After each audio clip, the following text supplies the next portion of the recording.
G'day folks, Tony again here for more Star Control 2.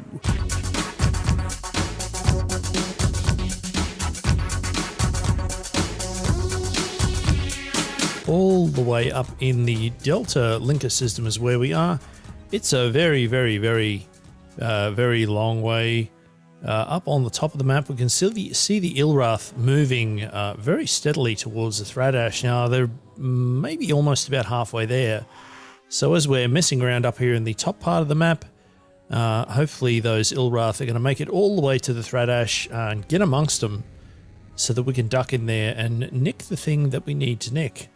But in the meantime, let's see if we can find this particular the Beast, I think it was called, for Admiral Zex of the Vux. I know that was quite some time ago, but this is part and parcel of trying to get the Shifixti into our new alliance of free stars. So let's have a quick look around on these planets and see what we can see. Probably not going to be on this one. The important quote-unquote things do tend to be on the inner planets. It looks like that may well be the case this time, unless I have misrememberated where it is that we're supposed to be going.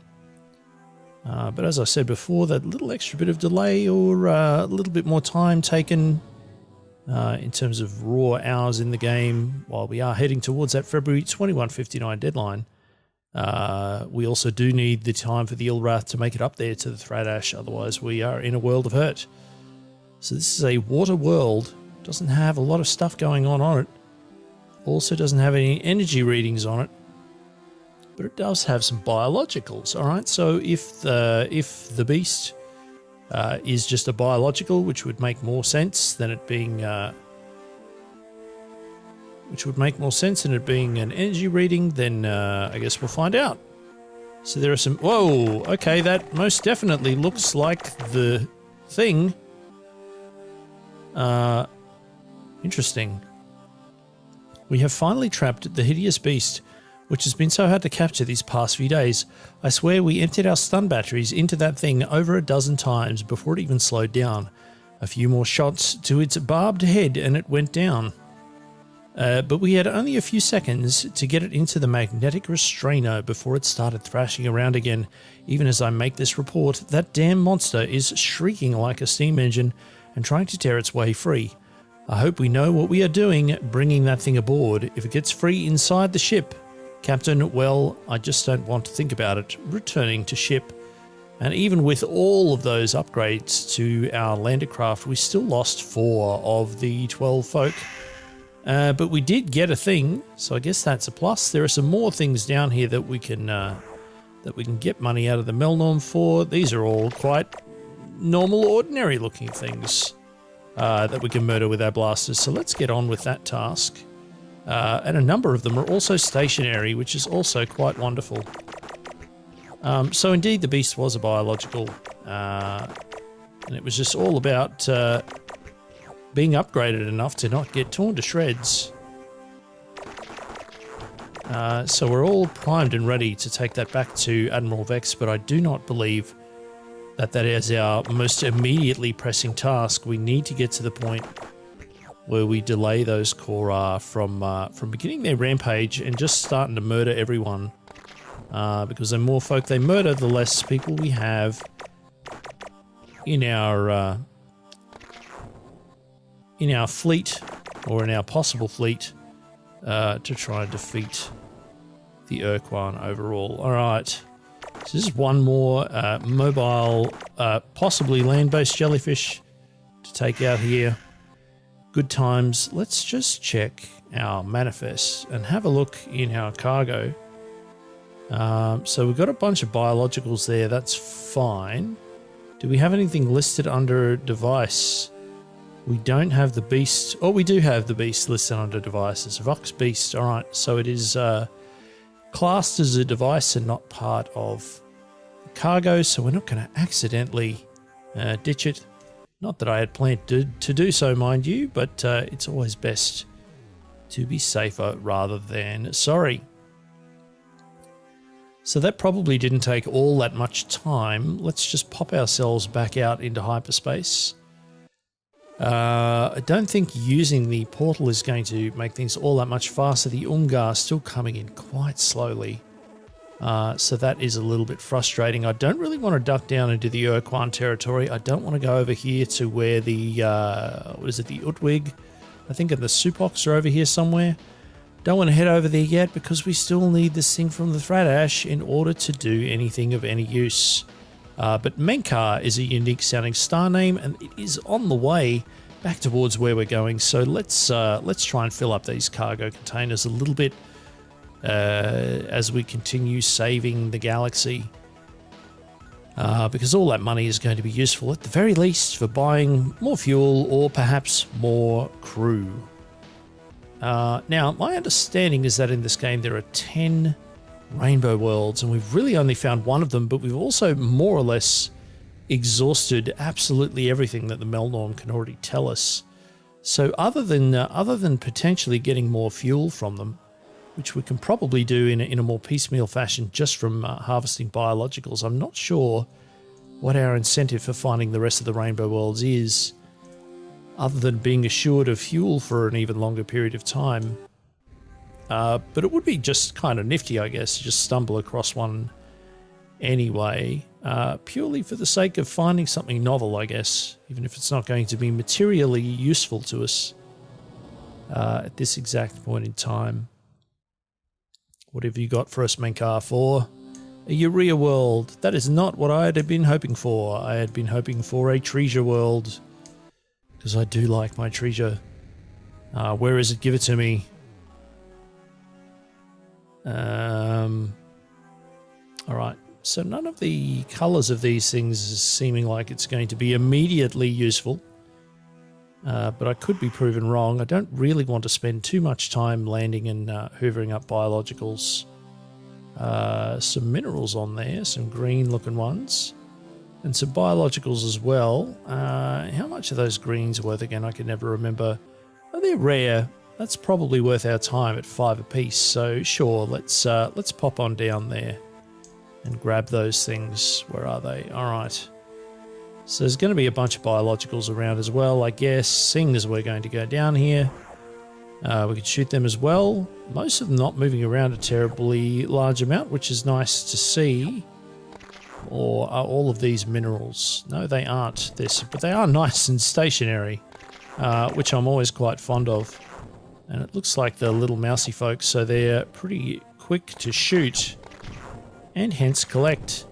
I do like that very much. Especially because they seem to be filling up the cargo rather nicely. Or at least not insignificantly. 2 of them close together, zap zap, and we're done and dusted.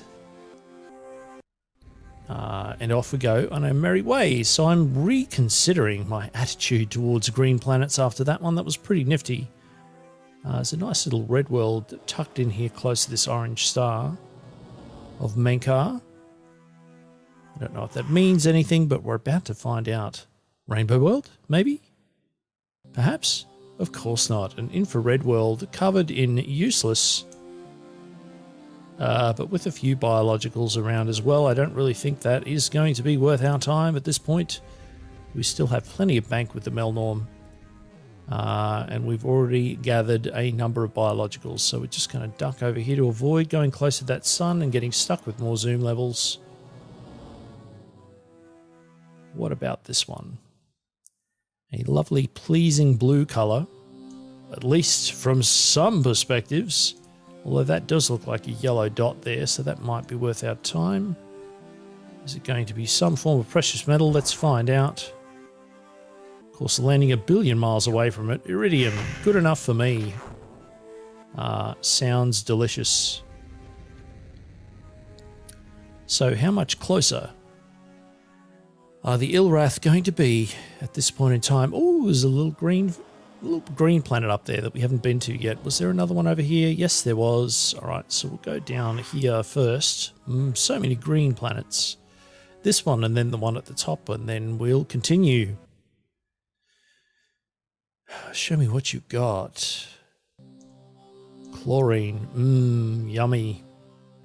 So some reds there. I don't believe those are oranges, though. I don't think any of that's going to be worth our time. No funky, surprising energy readings to give us any cool bits. So let's keep on trucking. Up here we're going to go. This is the outermost planet of the system, so surely Planet 7, very cold. All the way out here in the depths of space. Or red. So those again not particularly valuable. And not really worth our effort. Alright, back to the star map we go. There's Ilrath moving a little closer. Those Ungar must be a little concerned by this point, but that's okay. Fomalhaut is also a unique sounding name. I like it. Let's go there next. So a little bit of space vamping going on here as we're trying to semi-constructively fill our time while we wait gleefully for this galactic confrontation that we've concocted to occur with the spooky spider monsters who are all into the grim evil are going to go up against the heavily over-enthused and somewhat oversold war is everything race, the Thraddash. Damn, another urea world. Everything is coming up Millhouse. He says ironically. All right, some purples. Purples are usually good, right? Oops. I have temporarily forgotten how to steer. So it is worth noting again for posterity here that the new Star Control game, Star Control Origins, has just been released. And I actually spent a few hours playing it this afternoon. So that was fun and interesting, and makes it even weirder to come back to this very 90s pixel jumble with no voice acting and no mouse cursor. Ooh, Ruby World, this is bound to be covered in goodies. I'm so pleased that we came here. So yes, Star Control Origins out now. And as I was saying on the last episode, if that seems like something that you would be curious to have me do a Let's Play on, if you're particularly jazzed about it, or you're feeling particularly, oh god, no, then please feel free to let me know in the comments and or on Twitter. My Twitter handle, again, in the show description. Not quite going to have enough to pick up all the things in one go. I swear, it's almost like they did it on purpose to make me spend more fuel. Alright, off and away we go. So, Ruby World, well done. Worth the time, sold. What's next? Another purple out here further. Oh boy. Really just making a mess of the movement here at the moment. Okie dokie. Bring it home. Super dense world. Sometimes they have good things on them. Like biologicals. But unfortunately not worth our time at this point in time. Did we miss any planets? I don't believe we did. He says, lying completely. Because there's a gas giant here with 4 moons around it. Oh boy, I could not have been more wrong. Okay, Crimson World, covered in crims. Nope. Again, not worth it. Sorry to say, we're going to leave that yellow one to last because I've been burnt so many times in the last 14 minutes by urea worlds. And I'm feeling a bit surly about it, so we're going to defer either the disappointment or the absolute joy for just a few moments longer as we poke our nose into this violet, purplish coloured moon. A chondrite world. Not looking like it has anything worth our time, but surely, last but not least, to just turn this into a full and amazing Act 3 arc, we have ourselves, it's a severe disappointment of a urea world. Top work team, wow, just bristling with biologicals, but again, at a different point in time in the game, that would have been just delicious, but not so much now. All right, back to the star map with us. How are those Ilrath going? Moving closer, still not quite overlapping. That is part of the Draconis system, so we're going to ignore it.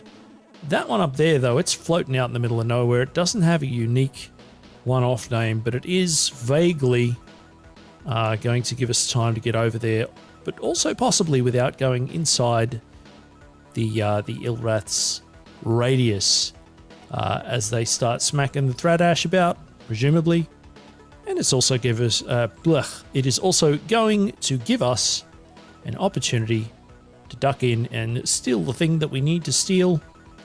I'm a bit mush-mouthed this evening. I'm not quite sure what's going on, but I'm really making a meal of some of these particular things. Let's try and limber up a little bit. Red leather, yellow leather, red leather, yellow leather, red leather, yellow leather. I've still got it. All right, lots of things for us to poke our noses into, which is good. We want to fill a little bit more of that time. Oh, I don't believe you, yellow-coloured moon. I simply don't. I've been burned too many times. A metal world. Ooh, metally. That has at least one precious-looking thing on it, so that's good enough for me. Let's duck on down. And of course, those reddish-coloured dots, too small for us to really tell what's going on. Uranium, good, they are radioactive, so we will scoop them up. Go team. Where to next? Just going to give you a wide berth. I simply don't trust you. I will be back. I'm just going to take my sweet time. Ultramarine world. So there's a green dot down there again. That seems fine. Let's get to it. Holmium. Sweet, delicious holmium. Can't get enough of those rares. Still a lot of space free. That's 159 exotics. Goodness me, that's going to be nice when we get back. All right, so we've delayed it for long enough. Let's go and be disappointed again as we enter orbit. Damn, I was hoping I would reverse psychology this old game data from multiple decades ago, but apparently that doesn't work. Who would have thought? All right, where to next? All of these look fairly small. I don't imagine they're going to have a cluster of moons that is going to chew up too much time, so that's nice. But what I'd really like is some more of those exotics. Never goes astray. That's not what I was talking about, video game. Fine. What about over this way? 2 blues and a grey. That grey really doesn't seem very promising, does it? Although maybe it's just an exquisitely well disguised rainbow world that just looks like grey at a distance. I don't think that's going to be the case. All right. Come on, Ilrath. I really wish you moved faster through hyperspace. Or that you were closer to the Thraddash. Or literally any other thing. I was going to duck across there, but we're not going to do that because that would be silly. That would take longer and be more ponderous.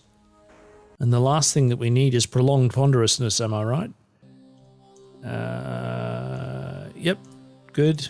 Good for you. Well done, Selenic world. I'll leave you in peace.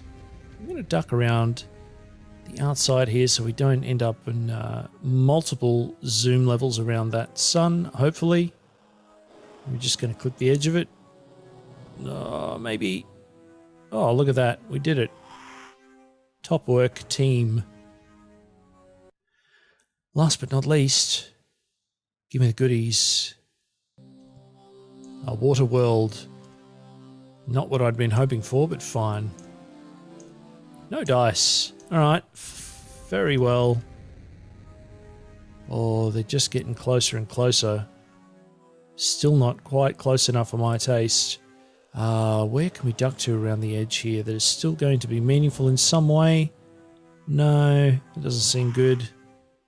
That one's a bit too far away. This one over here looks reasonable, I think. Zeta Muscae, what mysteries do you contain? Let's go and discover it. And it's a reasonable distance there, so maybe by the time we get there, we're going to see some sort of action on that star map with the Ilrath and the Thraddash getting amongst it. It's a dizzying autopilot spin there as we exited that solar system. Going to keep an eye on that little mini-map. We may just be clipping the edge of the Ilrath coming through. The last thing I really want is to have to fight any of them. We've sent them off against this other mob for a reason.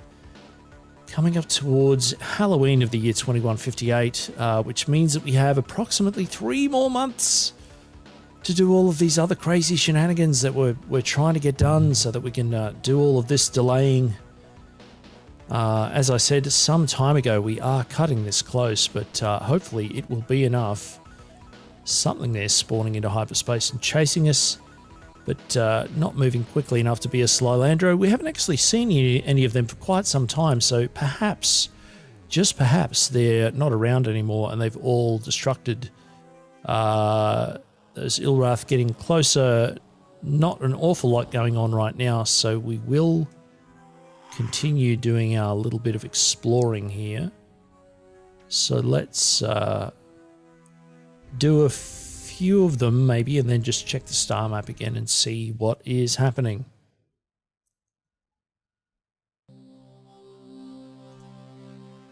Yep, final. Good times. Just what everyone likes.